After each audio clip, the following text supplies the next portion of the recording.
April முதல் வாரத்திலிருந்து சென்னை கடற்கரை செங்கல்பட்டு இடையில ஏசி ட்ரெயின் வரப்போதாங்க.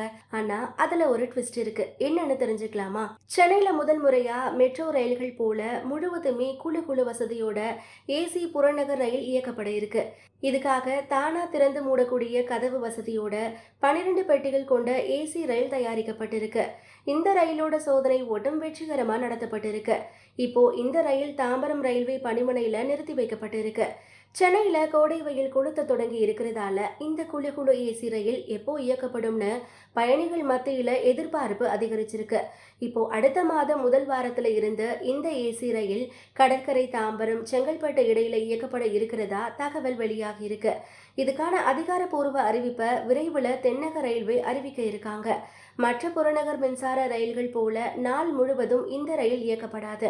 காலை 5:45 10:30 மணி வரைக்கும், மாலை 3:45 இரவு 8:30 மணி வரைக்கும் மட்டும்தான் இந்த ஏசி ரயில் இயக்கப்பட இருக்கிறதா சொல்லியிருக்காங்க.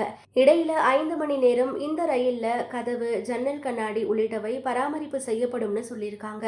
இந்த ரயிலை பொறுத்த வரைக்கும் கதவுகள் தானாக திறந்து மூடும் வகையில வடிவமைக்கப்பட்டு இருக்கான்.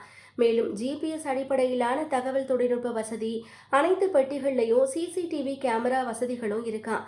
இந்த ரயில்ல 1116 பேர் அமர்ந்தபடியும் 3798 பேர் நின்றபடியும் பயணம் செய்யலாமா.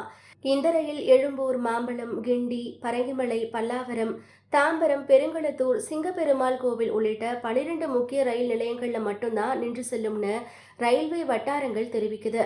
இந்த ரயிலுக்கான கட்டண விவரத்தை இதுவரைக்கும் ரயில்வே நிர்வாகம் அறிவிக்கல.